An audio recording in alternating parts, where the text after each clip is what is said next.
Hello बच्चों, good morning. कैसे हैं आप लोग?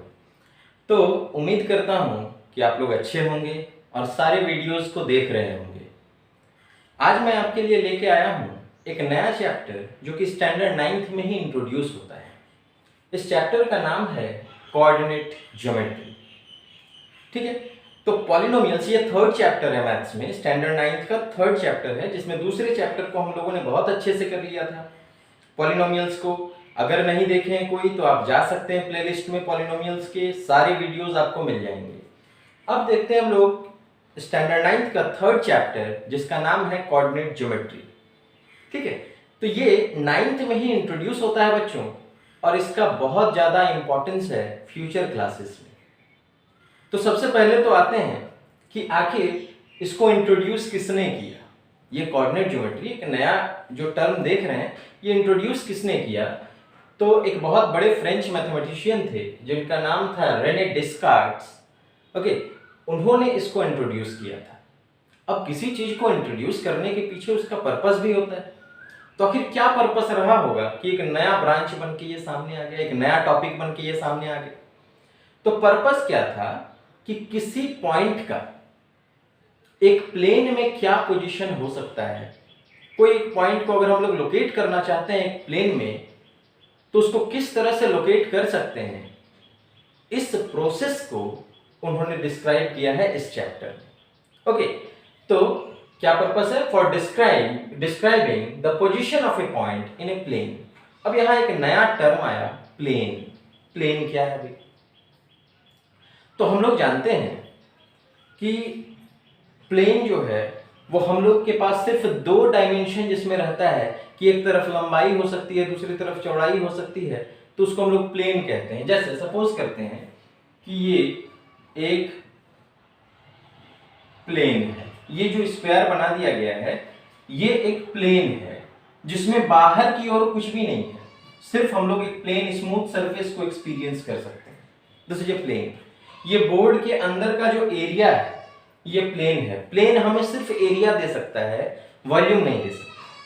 ठीक है, तो ये प्लेन है। ओके, नाउ इस प्लेन के बारे में डिस्कस करेंगे अभी विस्तार से। Suppose that this is A page. ये एक पेज है जिसको हम लोग प्लेन के रूप में जानते हैं। ये धरती जो है वो भी एक प्लेन है। उस प्लेन में हम लोग बहुत सारी चीजों के लोकेशन ढूंढते हैं। आप लोग जानते हैं आजकल गूगल मैप में हम लोग लोकेशन ढूंढते रहते हैं कि भाई दिल्ली कहाँ है, पटना कहाँ है, ये इंस्टीट्यूट कहाँ पे है। तो इस तरह से हम लोग ये कार्टेशियन प्लेन जो है, कार्टेशियन प्लेन ये नाम यहीं से आया है, डिस्कार्ट्स। ये कार्ट से ही कार्टेशियन प्लेन जो है उसकी उत्पत्ति हुई है। ठीक है, तो प्लेन के बारे में हम लोग देख लिए। अब थोड़ा इसका डेफिनेशन देख लेते हैं कि आखिर कोऑर्डिनेट ज्योमेट्री का क्या डेफिनेशन है। It is a branch of mathematics. अब जब ये पता करने का तरीका आ गया तो फिर एक ब्रांच ही बन गया, ये एक बहुत बड़ा मैथमेटिक्स का पूरा ब्रांच बन गया। देखते हैं, the branch of mathematics in which geometric problems are solved through algebra by using coordinate system is known as coordinate geometry. तो इसमें बहुत सारी चीज आई है ना। कोऑर्डिनेट सिस्टम आया है, कोऑर्डिनेट आया है। ये कोऑर्डिनेट क्या है अब इसको देखते हैं। तो प्लेन हम लोगों को पता चल गया। अब कोऑर्डिनेट क्या है? देन किसी भी चीज को लोकेट करने के लिए अगर हम लोग सपोज करते हैं कोई इंस्टीट्यूट ढूंढ रहे हैं कहीं पे दिल्ली में, कि दिल्ली में भाई एम्स कहाँ पर है, तो हम लोग उसका एक परफेक्ट लोकेशन देंगे कि भाई इस रोड के 2 किलोमीटर बाएं जाएंगे आप लोग, वहां 2 किलोमीटर आगे तक जाएंगे, फिर बाएं ले लेंगे, लेफ्ट ले लेंगे, तो आप लोगों को मिल जाएगा। तो एक लोकेशन हम लोग ढूंढते हैं। ठीक इसी तरह से वो कोऑर्डिनेट पॉइंट होता है। तो ये कोऑर्डिनेट क्या है? Each point in a plane is represented by means of ordered pair. एक प्लेन में चूंकि दो ही कंडीशन बनते हैं, एक लेंथ और एक ब्रेड्थ का, तो उसमें दो चीज मिला हम लोग को। उस दो चीज को बड़े ऑर्डर्ड तरीके से जो रखने का हमारा ये होता है, प्रोसेस होता है, और उस प्रोसेस में हम लोगों को दो फिक्स्ड नंबर मिलते हैं। उस फिक्स्ड दो पॉइंट को हम लोग क्या कहते हैं? कोऑर्डिनेट पॉइंट कहते हैं। अभी एग्जांपल देंगे तो समझ में आ जाएगा। अब देखते हैं, हम लोग नीचे देख रहे हैं कि क्या लिखा हुआ है, नंबर लाइन। ठीक है, इसका क्या जरूरत पड़ा यहाँ। देन नंबर लाइन हम लोग पहले चैप्टर में ही पढ़े हैं। नंबर लाइन क्या होता है कि इसमें हम लोग एक ओरिजिन लेते हैं और किसी नंबर को हम लोग इस तरह से दर्शा सकते हैं कि अगर राइट साइड में जाते हैं ओरिजिन की तो वो पॉजिटिव होगा, और लेफ्ट साइड में जाते हैं तो वो नेगेटिव होगा। ये नंबर लाइन की खासियत है। लेकिन क्या ये नंबर लाइन हमको बता सकता है कि ऊपर जाएंगे तो कितना होगा या नीचे जाएंगे तो उसका पोजीशन कितना होगा? ये नहीं बता सकता। तो सबसे पहले आ जाते हैं हम लोग कि जिस चीज के बारे में ये चैप्टर है कि लोकेशन ढूंढना, किसी चीज का लोकेशन ढूंढना। इस एग्जांपल को देखेंगे। सपोज ये एक पेज है, ठीक है। इस पेज में यहां पे एक रेड कलर का एक बॉक्स बना हुआ है, ठीक है। नाउ अगर ये क्वेश्चन पूछा जाए कि ये रेड बॉक्स जो है वो कहां पर है, तो क्या लोकेशन इसका बताया जाएगा? इस पेज के रिस्पेक्ट में आप क्या लोकेशन इसका बता सकते हैं? तो कुछ लोग कहेंगे कि सर ये पेज के अपर हाफ में है, लेकिन फिक्स्ड पोजीशन तो नहीं बता पाए। ये पेज के अपर हाफ में है, ये बता देंगे। कुछ कहेंगे कि सर पेज जहां से स्टार्ट होता है उसके जस्ट राइट साइड में है। ओके, राइट साइड बता दिए, अपर हाफ बता दिए। कुछ कहेंगे कि सर ये ऊपर वाला जो एज है उससे जस्ट बिलो है। कुछ कहेंगे कि सर राइट वाला जो एज है उससे काफी ज्यादा लेफ्ट में है, ये वेस्ट में है। कुछ कहेंगे कि सर बॉटम लाइन से काफी ज्यादा ऊपर है। तो कोई फिक्स्ड पोजीशन इसका नहीं बताया जा सका, है ना। तो फिक्स्ड पोजीशन इसका ढूंढने के लिए कि ये एक प्लेन था, है ना, इस प्लेन में एक फिक्स्ड पोजीशन ढूंढने के लिए हम लोगों को एक रेफरेंस पॉइंट की जरूरत होती है, ठीक है। और उस रेफरेंस पॉइंट के टर्म्स में हम लोग क्या करते हैं कि किसी पॉइंट को एक फिक्स्ड कोऑर्डिनेट असाइन करते हैं कि इस पॉइंट से वो इतनी दूरी पर है, ठीक है। ये जो तरीका है हमारा लोकेट करने का, इसी चीज को हम लोग कोऑर्डिनेट ज्योमेट्री कहते हैं। तो अब देखते हैं हम लोग कि आखिर वो लोकेट करने का क्या क्या तरीका हो सकता है। तो अभी हम लोगों ने देखा था कि किसी ने कहा कि सर लेफ्ट में है, किसी ने कहा राइट में है, किसी ने कहा अपर हाफ में, किसी ने कहा लोअर में है। तो हम लोग इसमें क्या देख सकते हैं कि हम लोगों के लिए दो लाइंस आ रहे हैं। एक आ रहा है हॉरिजॉन्टल, है ना, जिसमें हम लोग किसी चीज को डिफाइन कर रहे हैं तो हॉरिजॉन्टल टर्म में कर रहे हैं कि वो ऊपर है या नीचे है। और एक आ रहा है वर्टिकल, जिसमें हम लोग इसको किस तरह से डिफाइन कर रहे हैं कि सर ये इसके राइट साइड में है या फिर लेफ्ट साइड में, ठीक है। तो एक तरफ हम लोग क्या देख रहे हैं कि ये ऊपर या नीचे, इस टर्म्स में हम लोग दिखा पा रहे हैं हॉरिजॉन्टल लाइन में, और वर्टिकल लाइन में हम लोग दिखा पा रहे हैं कि ये राइट साइड में या फिर लेफ्ट साइड में। दोनों का ही कुछ ना कुछ ओरिजिन पॉइंट होगा। सपोज दिस इज 0, और जब भी हम लोग इसको क्लासिफाई करते हैं तो बिल्कुल फिक्स डिस्टेंस पे लेते हैं, ठीक है। तो suppose this is 1, this is 2, this is 3 and so on. इसी तरह से ये चलता जाएगा। इधर हम लोग जानते हैं ये -1, -2, -3, इस तरह से ये चलता जाएगा। तो ये लाइन हम लोगों को जो है ये मदद कर रहा है कि ये कितना ऊंचा है कितना नीचा है, ये दिखा सकते हैं। अब आ जाते हैं इस पॉइंट में भी एक ओरिजिन हो सकता है जिसमें ये ऊपर की ओर कितना जा रहा है, 1 2 3, 1 2 3। इसी तरह से जैसे नंबर लाइन में हम लोग नेगेटिव लेते थे, इसी तरह से इसमें भी क्या किया गया, नीचे की ओर भी बढ़ाया गया। तो ये क्या कह रहा है, दिस वन, ये एक हॉरिजॉन्टल लाइन है, हॉरिजॉन्टल एक्सिस हो गया, और ये एक वर्टिकल एक्सिस हो गया।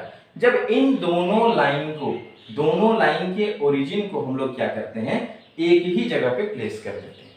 जब एक जगह पे ये प्लेस कर दिया गया, अब हमारे पास सारा तरीका मिल गया कि एक प्लेन में कोई पॉइंट अगर है तो वो कितनी ऊंचाई पे है, कितनी दाहिने ओर है, कितना लेफ्ट साइड है, हम लोग सब कुछ बता सकते हैं। देखते हैं इसको कैसे बता सकते हैं, ठीक है। अब कैसे, इसको बस उठा के इसका ओरिजिन और इसका ओरिजिन, दोनों का ओरिजिन क्या हो जाना चाहिए, मैच हो जाना चाहिए। तो ये जो एक सिस्टम निकाला गया किसी पॉइंट को लोकेट करने का, इसी सिस्टम को हम लोग क्या कहते हैं, कोऑर्डिनेट ज्योमेट्री कहते हैं, ठीक है। अब देखते हैं इसको हम लोग विस्तार से। देखिए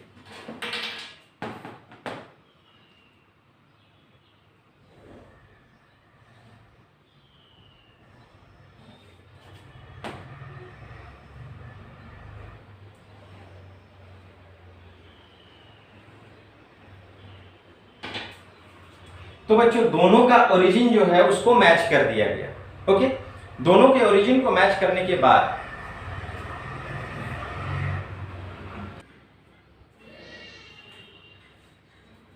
तो बच्चों हम लोग बात कर रहे थे कि दोनों ही लाइन को क्या कर दिया जाए, मिला दिया जाए, जो हॉरिजॉन्टल लाइन था उसको भी और जो वर्टिकल लाइन था उसको भी। जब दोनों को हम लोग मिला देते हैं तो हम लोगों को क्या मिलता है,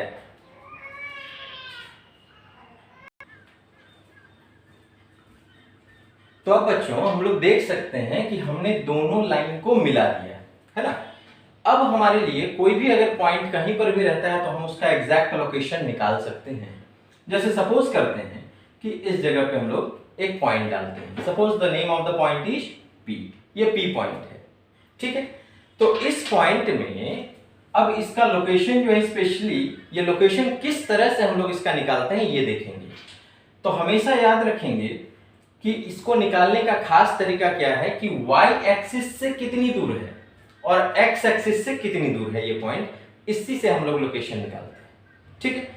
तो इसको कहा जाता है कोऑर्डिनेट्स। अभी हम लोग पढ़े थे ना कि कोऑर्डिनेट्स जो होता है वो क्या होता है, एक फिक्स्ड ऑर्डर्ड पेयर होता है जिसमें हम लोग एग्जैक्ट लोकेशन बताते हैं। देखिए यहाँ पे लिखा हुआ है a, b है ना। ये a, b क्या है, ये a जो है ये x कोऑर्डिनेट है और जबकि ये b जो है वो y कोऑर्डिनेट है, ठीक है।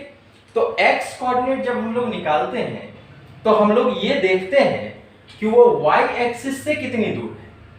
जब x कोऑर्डिनेट निकाला जाता है तो क्या देखा जाता है कि वो y एक्सिस से कितनी दूरी पर है, ठीक है।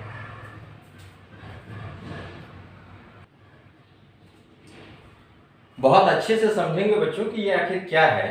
देखिए ये ओरिजिन पॉइंट, ये O से जो लिखा हुआ है ये ओरिजिन है, जिसका मतलब यहाँ पे दोनों ही पॉइंट जो है, दोनों ही एक्सिस की शुरुआत हो रही है ओरिजिन। इसमें x एक्सिस, इसको कहते हैं x एक्सिस, जिसका नाम क्या है x o x डैश, ठीक है। या हम लोग कह सकते हैं x dash o x and y o y dash. ये दो हमारे पास एक्सिस हुआ जिसमें इधर जो है जो वर्टिकल लाइन है this is called y axis और जो हॉरिजॉन्टल लाइन है उसको हम लोग कहते हैं x एक्सिस, ठीक है।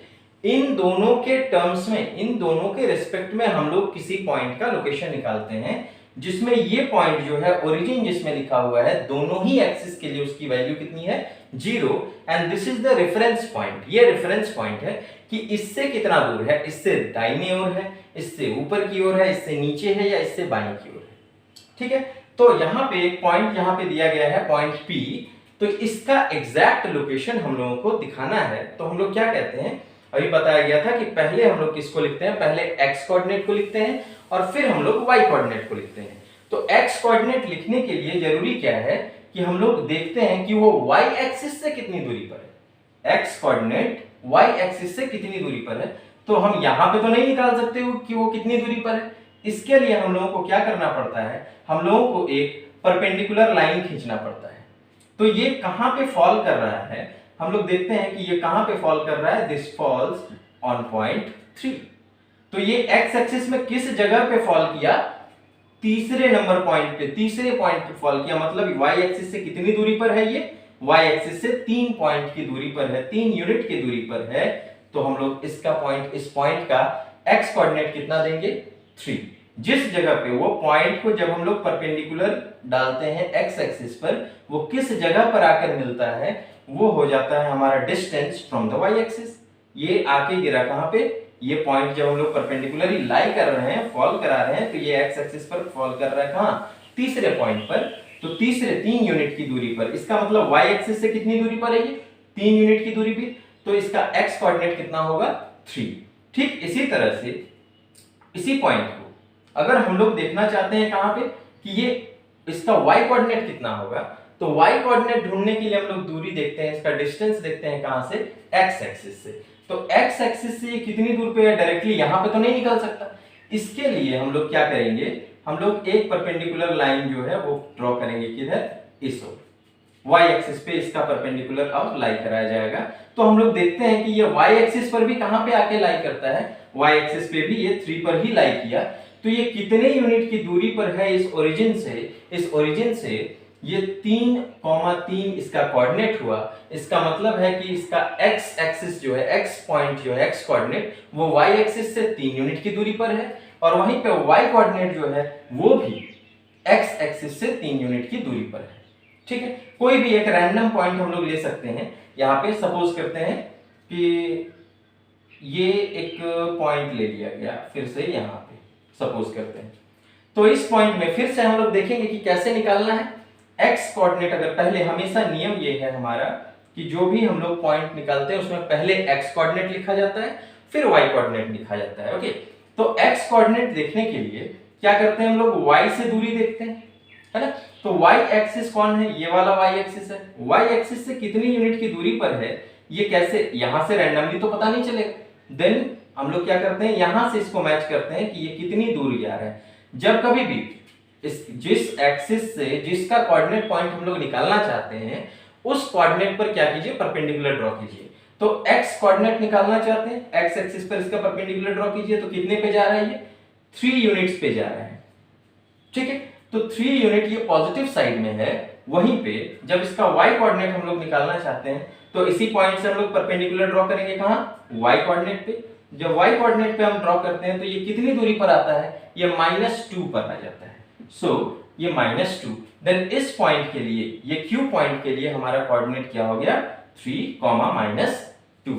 तो जब कभी भी किसी भी पॉइंट का लोकेशन हम लोग दिखाना चाहते हैं, तो उस लोकेशन को हम लोग इस 2 टर्म्स में दिखाते हैं। ठीक है, एक x कोऑर्डिनेट और दूसरा y कोऑर्डिनेट। इसको कहा जाता है x कोऑर्डिनेट एंड ये -2 जो है this is y coordinate. Okay, इनका अलग अलग नाम भी है। x कोऑर्डिनेट जो है उसको हम लोग एब्सिसा भी कहते हैं और y कोऑर्डिनेट को हम लोग ऑर्डिनेट कहते हैं। ठीक है, तो ये अब हम लोग लोकेट करना सीख गए। अब हम लोग देख रहे हैं कि यहाँ पे जो पॉइंट हम लोग लोकेट कर रहे हैं, ये दोनों एक्सिस मिलकर पूरे प्लेन को 4 हिस्से में, 4 बराबर हिस्से में बांटता है। इनको क्या कहा जाता है, तो जब 4 हिस्से में कोई भी चीज बंटता है तो उसको क्वाड्रेंट कहते हैं। तो similarly this one is called the first quadrant. इसको हम लोग क्या कहते हैं, this is called as first quadrant. ये हमारा फर्स्ट क्वाड्रेंट होता है। ठीक है, यहां पे देखेंगे कि ये पहला हिस्सा, ये दूसरा हिस्सा, ये तीसरा हिस्सा, ये चौथा हिस्सा। फर्स्ट क्वाड्रेंट कौन मिलके बनाता है, तो y x o y, ये x o y जो है वो क्या बना रहा है, फर्स्ट क्वाड्रेंट बना रहा है। यहां पे कोई भी पॉइंट हम देते हैं तो दोनों ही पॉइंट का जो वैल्यू होता है दैट इज इन पॉजिटिव, दोनों ही पॉजिटिव आ जाते हैं। देखेंगे हम लोग किसी भी पॉइंट को यहां पे लाई कराएंगे तो x भी पॉजिटिव आएगा, y भी पॉजिटिव आएगा। ओके, इसको कहा जाता है सेकंड क्वाड्रेंट। इस सेकंड क्वाड्रेंट ये कौन सा बना, y-o-x डैश, ये बन गया सेकंड क्वाड्रेंट। यहां पे अगर हम कोई पॉइंट लेते हैं, कोई भी पॉइंट ले लें, सपोज करते हैं ये पॉइंट ले लेते हैं, तो इसका देखेंगे x कोऑर्डिनेट कितना है, तो x में परपेंडिकुलर ड्रॉ कीजिए, दैट इज -4। और y कोऑर्डिनेट कितना है भाई, तो y में ड्रॉ कीजिए, दैट इज 3। y पे परपेंडिकुलर डालते हैं तो 3, तो -4,3। तो एक का x का कितना वैल्यू आ रहा है, वो नेगेटिव में आ रहा है, जबकि y का कितना वैल्यू आ रहा है, वो पॉजिटिव में आ रहा है। सो इस कोऑर्डिनेट का जो वैल्यू होता है ये होता है माइनस एंड प्लस। ये कैसा वैल्यू आता है, माइनस और प्लस। सेकंड क्वाड्रेंट का वैल्यू जो होता है that is in minus, first one is negative and second one is positive. Similarly हम थर्ड क्वाड्रेंट में जाते हैं, तो यहां कोई भी अगर थर्ड क्वाड्रेंट में हम लोग जाते हैं, इसका नाम क्या है, x dash o y dash, x dash o y dash. इस क्वाड्रेंट में कोई भी पॉइंट लेंगे तो ये कितना बन जाएगा, ये नेगेटिव में ही x पर भी जाएगा और नेगेटिव में ही y पर ही जाएगा। तो इसको कहते हैं हम लोग थर्ड क्वाड्रेंट।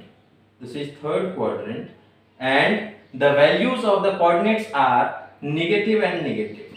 दोनों ही वैल्यू क्या हो जाता है, नेगेटिव और नेगेटिव हो जाता है। ठीक इसी तरह से यहां पे इसे हम लोग कहते हैं fourth quadrant. This one is fourth quadrant. ये हमारा फोर्थ क्वाड्रेंट है जिसका नाम क्या हो जाता है, this is y dash o x, y dash o x। इस पॉइंट पे, इस कोऑर्डिनेट में, सॉरी इस क्वाड्रेंट में कहीं भी कोई भी पॉइंट अगर हम लोग लेते हैं तो उसका वैल्यू x तो पॉजिटिव में जाता है लेकिन y नेगेटिव में हो जाता है। सो पहले x को लिखा जाता है, इसलिए y, ये x positive and y negative. तो हम लोग देख सकते हैं कि ये दोनों पहला क्वाड्रेंट में first plus plus positive positive दोनों ही पॉजिटिव में आता है, दूसरे क्वाड्रेंट में नेगेटिव और पॉजिटिव, x जो है वो नेगेटिव हो जाता है जबकि y जो है वो पॉजिटिव, तीसरे क्वाड्रेंट में दोनों ही नेगेटिव है ना, और चौथे क्वाड्रेंट में positive and negative, x positive तो y नेगेटिव। ठीक है, अब देखेंगे ये दोनों, ये प्लस प्लस तो ये माइनस माइनस, और यहां माइनस प्लस फिर प्लस माइनस, तो बिल्कुल मिरर इमेज है ना, इसको लैटरल इन्वर्जन हम लोग कह सकते हैं, मतलब पूरी तरह से ऑपोजिट, ये प्लस प्लस और ये माइनस माइनस, यहां माइनस प्लस ये प्लस माइनस, तो इसको हम लोग मिरर क्वाड्रेंट भी कहते हैं। किसको किसको? फर्स्ट एंड थर्ड क्वाड्रेंट, पहला और तीसरा क्वाड्रेंट आपस में मिरर क्वाड्रेंट कहलाता है, और सेकंड और चौथा क्वाड्रेंट जो है वो भी आपस में मिरर क्वाड्रेंट कहलाता है।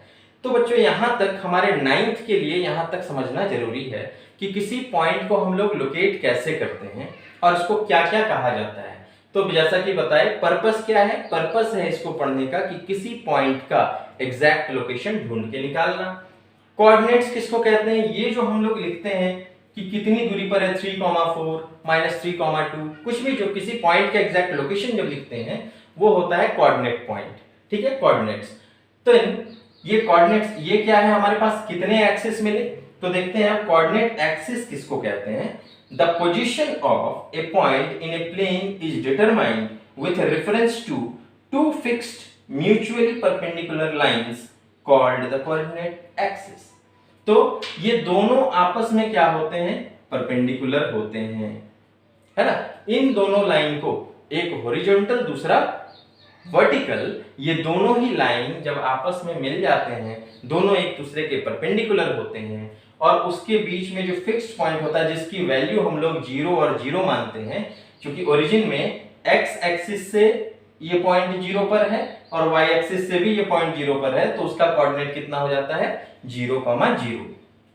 तो ये जो है ओरिजिन का वैल्यू 0,0, और इसी के रिस्पेक्ट में हम लोग किसी पॉइंट का जो है वो एग्जैक्ट लोकेशन निकाल पाते हैं। ठीक है, तो इनको क्या कहा जाता है? ये हॉरिजॉन्टल लाइन को कहा जाता है x एक्सिस, इसका नाम है x डैश OX, और वर्टिकल लाइन को कहा जाता है y एक्सिस, इसका नाम है y डैश। तो आप उम्मीद करते हैं कि आपको एग्जैक्ट समझ में आ गया होगा कि किस तरह से किसी का लोकेशन जो है वो निकाला जाता है। एक बार फिर से बता दूं कि कैसे हम लोग किसी का एग्जैक्ट लोकेशन निकालते हैं। Suppose any point is there, suppose ये पॉइंट है हमारे पास, तो जैसा कि बताया गया कि x कोऑर्डिनेट क्या होता है? ये y एक्सिस से दूरी होती है, और y कोऑर्डिनेट क्या होता है? That is the distance from the x axis, x axis से कितनी ऊंचाई पर है, ये देखते हैं हम लोग। तो इस पॉइंट में अगर हमें x कोऑर्डिनेट ढूंढना है तो x पर परपेंडिकुलर डालिए, अगर हमें y कोऑर्डिनेट ढूंढना है तो y पर परपेंडिकुलर डालिए। x एक्सिस को ढूंढना है तो हम लोग देखते हैं कि ये लगभग कहां पे आ रहा है? सो ये फॉल कर रहा है 2 पॉइंट पर, तो इसीलिए इसका x कोऑर्डिनेट कितना हो जाएगा? 2। वहीं पे अगर y हमें ढूंढना है कि y कोऑर्डिनेट कितना है, तो y पर परपेंडिकुलर डालते हैं, तो ये कितना हो जाता है? 4। सो द पॉइंट P, इसका कोऑर्डिनेट कितना हो जाता है? 2,4। तो ये पॉइंट कितनी दूरी पर है? ये पॉइंट 2 यूनिट की दूरी पर है y एक्सिस से, और 4 यूनिट की दूरी पर है x एक्सिस से, यही ये पॉइंट बताता है। ठीक है, हर क्वाड्रेंट में हम लोग इस तरह से निकाल सकते हैं, कहीं भी किसी भी क्वाड्रेंट में। यू हैव 4 क्वाड्रेंट्स, आप किसी भी 4 क्वाड्रेंट में निकाल लें। तो अगर सपोज करते हैं ये एक पॉइंट है हमारे पास, इस पॉइंट को निकालना चाहते हैं, x कोऑर्डिनेट कितना होगा? तो यहाँ पे परपेंडिकुलर डालेंगे, that is suppose the point is Q, then ये -3। y कोऑर्डिनेट ढूंढने के लिए y पे परपेंडिकुलर डालेंगे, तो ये हो गया -3,2। Q का पॉइंट कितना हो गया? Q का लोकेशन कितना हो गया? -3,2। अब देखेंगे कि हम लोग पॉइंट का एग्जैक्ट लोकेशन बता पा रहे हैं, और पहले हम लोग क्या बोल रहे थे? अपर हाफ में है, लोअर हाफ में है, ईस्ट में है, वेस्ट में है, दाहिनी ओर है, बाईं ओर है। अब ये चीज नहीं हो रहा है। अब हम कह सकते हैं कि this Q point is exactly -3 units, okay, -3 units from the y axis, whereas 2 units from the x axis. ये -3 यूनिट की दूरी पर है, किससे? y एक्सिस से, और 2 यूनिट की दूरी पर है x एक्सिस से। कोई दूसरा पॉइंट भी ले सकते हैं हम लोग। यहाँ पे थर्ड क्वाड्रेंट में अगर कोई पॉइंट लेते हैं, देन एक्स एक्सिस अगर निकालना है तो पहले एक्स पर परपेंडिकुलर ढूंढिए। तो suppose the point is R, इस आर पॉइंट का कितना हो जा रहा है, कहां पे ये गया -4, और वहीं पे एक्स पे ये एक्स एक्सिस पे ये कहां पे गया -4 पे। तो इसका मतलब ये y से कितनी दूरी पर है, -4 यूनिट की दूरी पर है। तो जिसका कोऑर्डिनेट निकालना है उसी पर परपेंडिकुलर हम लोग डालते हैं। इसमें x कोऑर्डिनेट निकालना है तो x पे परपेंडिकुलर डाले, वो कितना आया -4, और अगर हम लोगों को y कोऑर्डिनेट ढूंढना है तो y पे परपेंडिकुलर डालते हैं, वो भी कितना आया -3। तो देखिए यहां दोनों ही प्लस में आया था, यहां पहला माइनस में और दूसरा प्लस में, मतलब x जो है वो माइनस में, y जो है वो प्लस में। यहां x भी माइनस में और y भी माइनस में। अब यहां पे एक देख लेते हैं, कोई एक पॉइंट हम लोग ले लेते हैं, सपोज करते हैं ये हमारा पॉइंट है, ठीक है, suppose this is the point S। इस S पॉइंट में हम लोग देखेंगे x कोऑर्डिनेट और y कोऑर्डिनेट। x कोऑर्डिनेट के लिए हम लोग को कहां परपेंडिकुलर ड्रॉ करना है, x में ड्रॉ करते हैं। यहां पे कितनी दूरी पे ये चला गया, 5 पॉजिटिव में है, +5, और वहीं पे y में हम लोग ढूंढना चाहते हैं कि y कोऑर्डिनेट कितना है, तो y पे परपेंडिकुलर डालते हैं तो कितना मिलता है हमें -4। तो ये 5, -4, then you can see plus plus minus plus minus minus and plus minus. तो सभी चारों क्वाड्रेंट में हम लोग किस प्रकार से किसी पॉइंट का एग्जैक्ट लोकेशन निकालते हैं ये हम लोग देखे, और यही हम लोगों को करना है। इसके बाद वाले वीडियो में हम लोग ये देखेंगे कि किस प्रकार से y = mx + c का ग्राफ बनाया जाता है। ओके, तब तक के लिए स्टूडेंट्स आप इसको देखेंगे बहुत ध्यान से, इसको बहुत अच्छे से सुनेंगे। कहीं पर भी कोई डाउट हो तो आप मुझे कमेंट बॉक्स में मैसेज करेंगे। वीडियो पसंद आए तो लाइक करेंगे, शेयर करेंगे और सब्सक्राइब करेंगे। Thank you.